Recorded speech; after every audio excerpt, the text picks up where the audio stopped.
Russia অধিকৃত ইউক্রেনীয় অঞ্চল থেকে সংগৃহীত গম বাংলাদেশি প্রতিষ্ঠানগুলো আমদানি করছে বলে অভিযোগ করেছে কিয়েভ। তার ভাষ্য অনুযায়ী এই গম আমদানির অভিযোগে বাংলাদেশের বিভিন্ন প্রতিষ্ঠানের ওপর নিষেধাজ্ঞা দিতে ইউরোপীয় ইউনিয়নকে অনুরোধ করবে ইউক্রেন।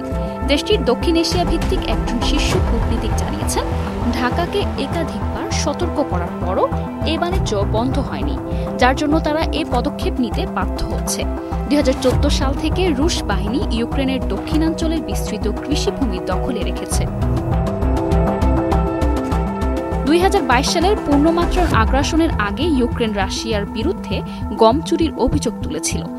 তবে রাশিয়ার দাবি অঞ্চলগুলো এখন রাশিয়ার অংশ এবং তারা নিজেদের গমই রপ্তানি করছে। রয়টার্সের কাছে থাকা নথি অনুযায়ী ইউক্রেনের নয়াদিল্লি দূতাবাস বাংলাদেশের পররাষ্ট্র মন্ত্রণালয়ে চলতি বছর একাধিক চিঠি পাঠিয়েছে। ওইসব চিঠিতে রাশিয়ার কফাজ বন্দর থেকে আমদানিকৃত 1.5 লাখ টনের বেশি চুরি করা গম প্রত্যাখ্যানের আহ্বান জানানো হয়। ভারতে নিযুক্ত ইউক্রেনের রাষ্ট্রদূত বলেন, চিঠির বিষয়ে ঢাকা কোনো জবাব দেয়নি, যার জন্য ইউক্রেন এখন বিষয়টি ইউরোপীয় ইউনিয়নে উপস্থাপন করবে। আমাদের গোয়েন্দা তথ্য অনুযায়ী রাশিয়ার গমের সঙ্গে অধিকৃত ইউক্রেনীয় গম মিশিয়ে রপ্তানি করা হচ্ছে।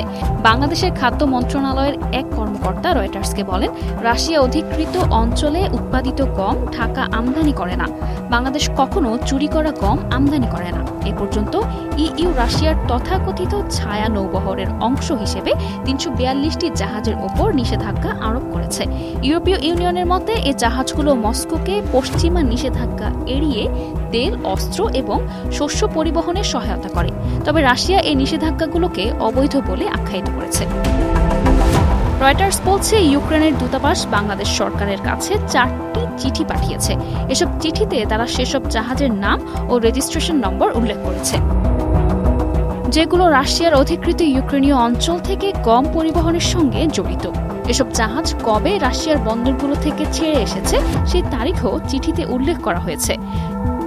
চিঠিগুলোতে 2024 সালের নভেম্বর থেকে 2025 সালের জুন পর্যন্ত কফকাজ বন্দর থেকে বাংলাদেশগামী জাহাজগুলোর যাত্রার সময় এবং আনুমানিক আগমনের তারিখও উল্লেখ করা হয়েছে।